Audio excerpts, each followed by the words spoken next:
We're back in the Gunners Club on a great Australia Day. Happy Australia Day to you all, wherever you are in the world. You're here with Gunner, of course with Seuss, and it's so good to be back in the chair. And I understand we have a new PMC as well of the mess. That's it. Yep. Bombardier Betty.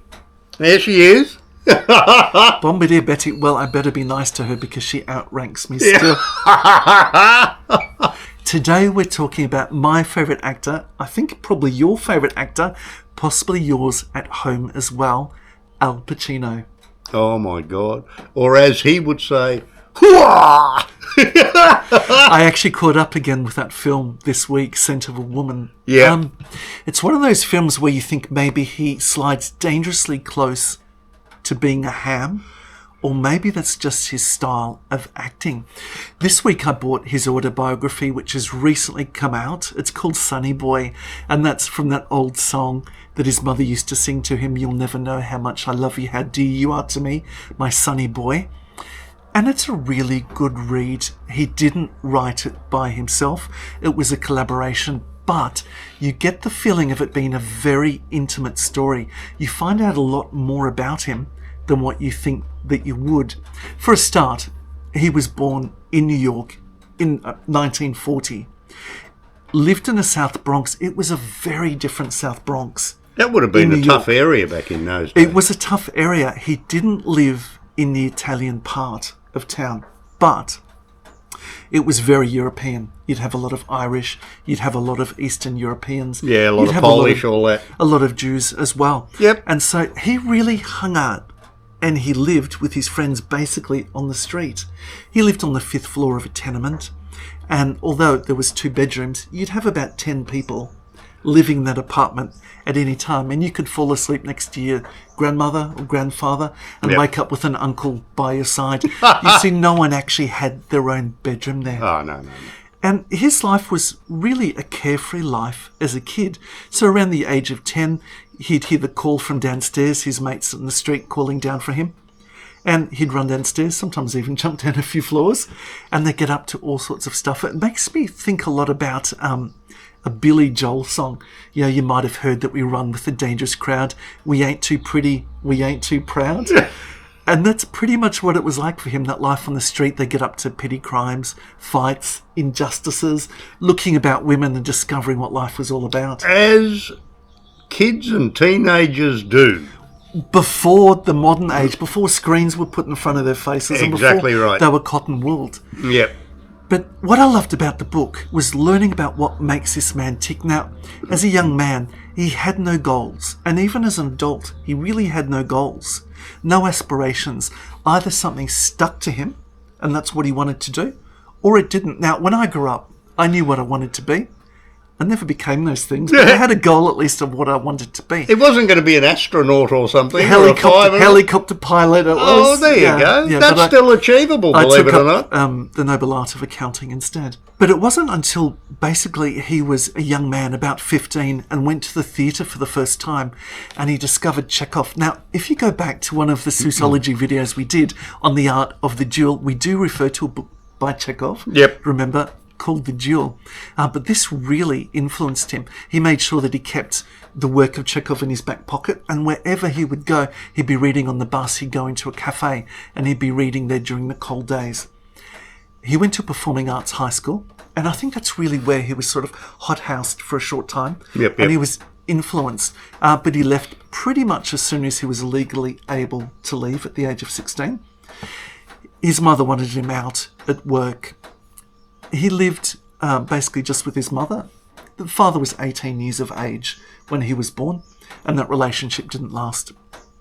So there he was, age of 16, he left, but his school teacher was someone who fought for him. She could see the talent, and she ran up 5 flights of stairs to say to the mother, whatever you do, sacrifice everything you've got.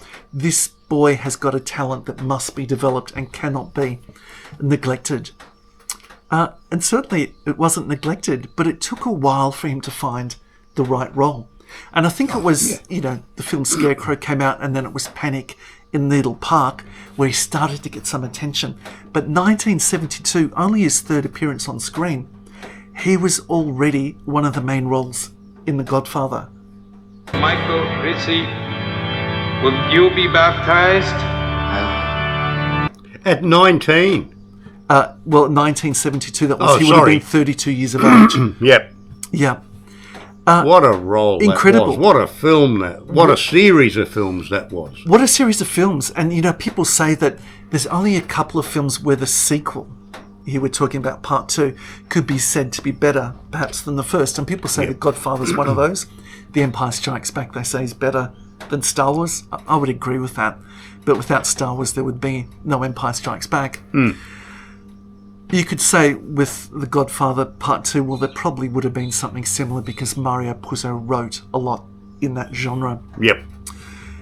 He was spending a lot of time hanging out with Coppola, but during the filming, there was quite some friction. He was in a restaurant and Coppola drew him aside and he said, "I've got to tell you, Al, I'm not happy. In fact, I'm incredibly unhappy. I'm incredibly unhappy with you and your work.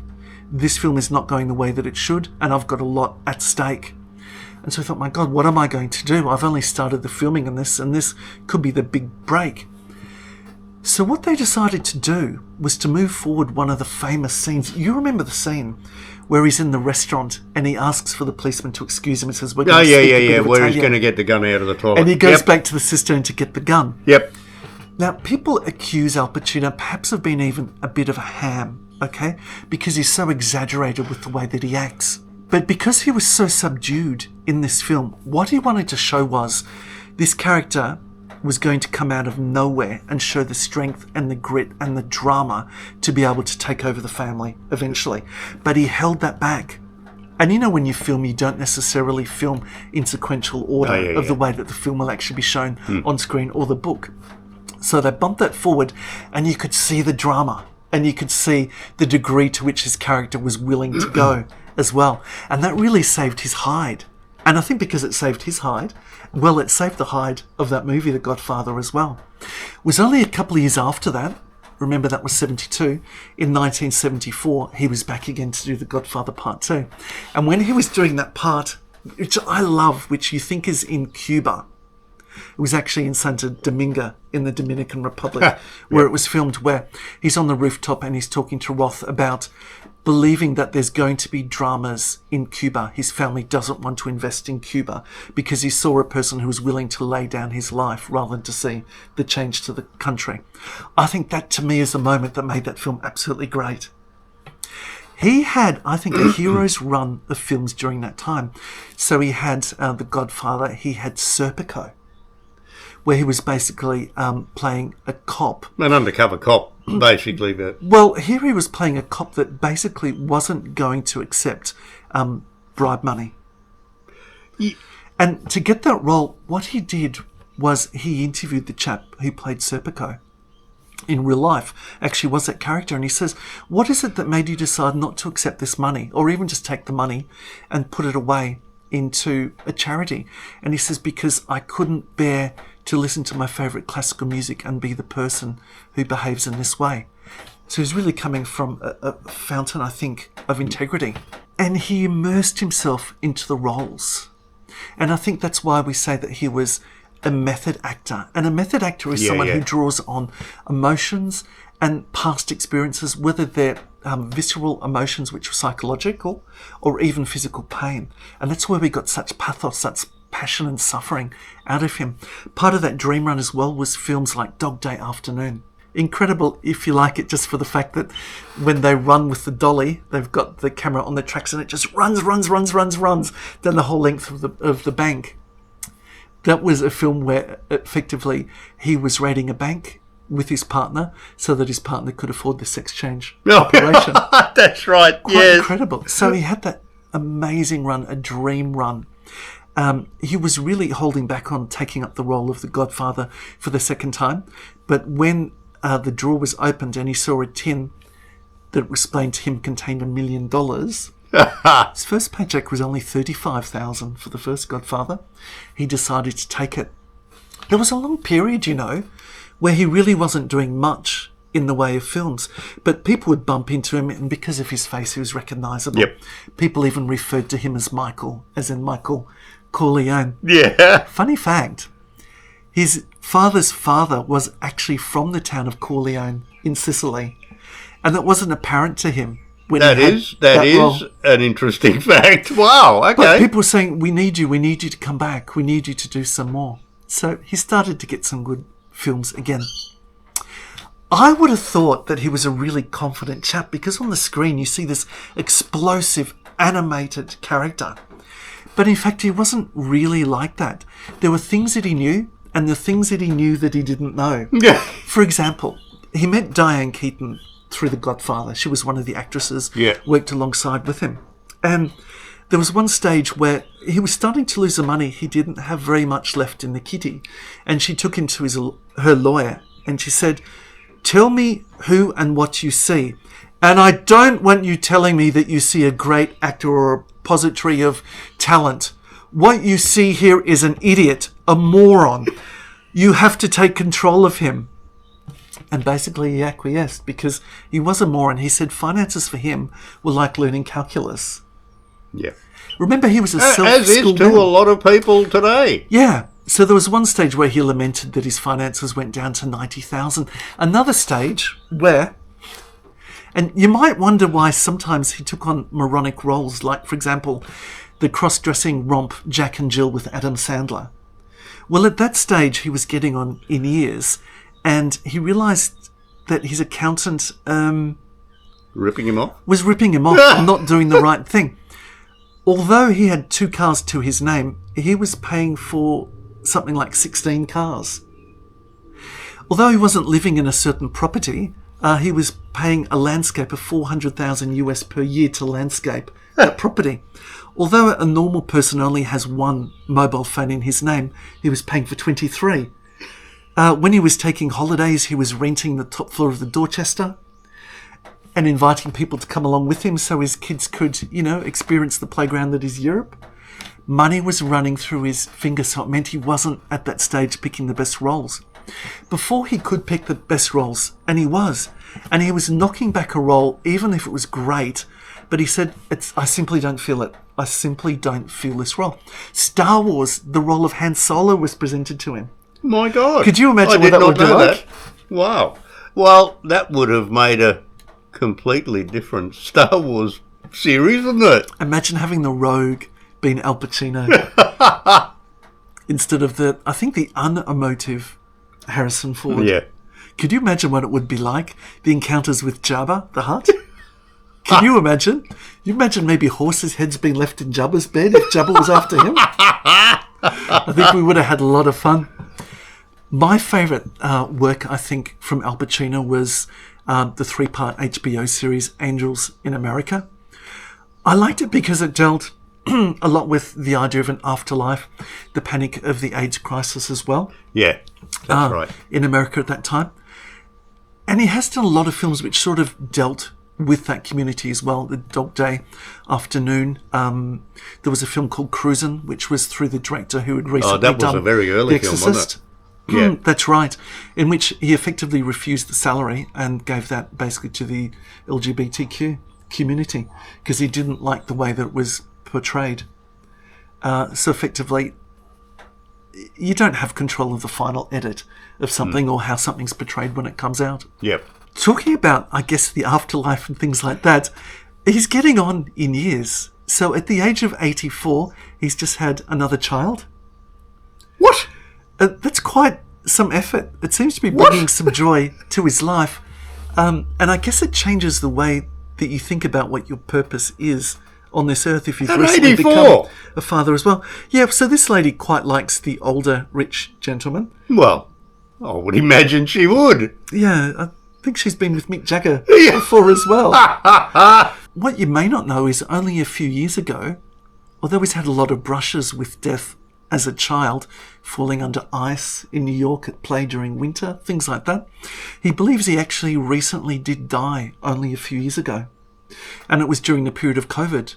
He believes that he did have a proper death experience and he came back. His thoughts on death are basically this. He's a sort of person who's overcome alcohol. So he understands things like Alcoholics Anonymous, where you're Yep. turning to a greater power. He wouldn't refer to it as a god. He's always referred to it as something like a spirit. And I think you can see through his acting that he believes in something which animates a person, which gives them that story, which gives them that purpose, which gives them that drive. You know, he was once asked, how come you've become a successful actor, Al? And I haven't really, my career's not really come that way. And he says, because you wanted to do it. I had to do it. But his thought coming back from that near-death experience is that there is no afterlife. There is nothing. There is only darkness. But in a way that can be powerful if it frames the way that you think about the good and the differences that you can make for other people in the life that you've got. And with that animation as well, and with his dramatic classical pauses and his method acting, you know, Sonny Boy on Audible, if you listen to it, it goes for quite some time. The version which is not voiced by him in French goes for 2 hours less. So I think there's a bit less pathos and pauses and accentuation given in that particular one. I think he's still taking the roles for the money. He did sell the rights to that book for $5 million. Oh, Seems to be doing rather well, particularly in circulation, in magazines and periodicals and Good on things him. like that as well. And he has had a few good roles come up recently. You might remember the relationship that he's had with Robert De Niro. So I know you were talking to me before this, Seuss, about Heat. yeah, that's right. And that was the first film, not the first film in which they were both billed. That was actually The Godfather. Yep. But they didn't share screen time together. But Heat was the first one that they were actually billed together. That's right. And how they picked their roles, well, there were 2 roles basically open to them. They each read, and luckily they each picked their own respective role. There was no conflict as to who was to play which particular role, so that worked out. They did do another couple of roles since, the most recent of them being The Irishman. Yes, that's right. I forgot all about that one. That was an exceptionally good movie. I don't know what your thoughts are, dear viewer, on the de-aging, on that transformation, if it's really necessary. I have some issues with it. I think it was a bit of a disaster at the box office when Tom Hanks did that classic de-aging thing in his recent film. It didn't seem to work for him. But let us know, what's your favourite Al Pacino moment? What do you think of him as an actor? Is he a bit overblown? Or do you love him for that particular reason? Nah, it's For some of those, I love it. Yeah, I definitely agree. Look, The Devil's Advocate in the role of that the devil. was another great movie. But to me, the standout, for me personally, the standout roles was Scent of a Woman, where he was playing the blind retired colonel who befriends and then mentors a young man, and where he presents that monologue to the hierarchy to the of the school college. council. Yeah. That's right. And you know, as a child, he came home one day to his grandfather, who was effectively fathering him, and he says, so-and-so did a very bad thing at school, so I told on him. And his grandfather didn't stop shaving or turn from looking in the mirror and said, so you're a rat. Yeah. And he said from that day on, he'd never told on anybody. And I can see that continuation in Scent of a Woman. That was an amazing film, and that always stuck with me. And of course, Scarface. well, Scarface, yeah, he was much younger in that role. No, it was about 10 years on from The Godfather. Is that right? Yes, it was, yeah. Wow. Interesting, what most people don't know is that film actually was a remake. The original was done decades before that. But he certainly made that character his own. He did, didn't he? Yeah. He did.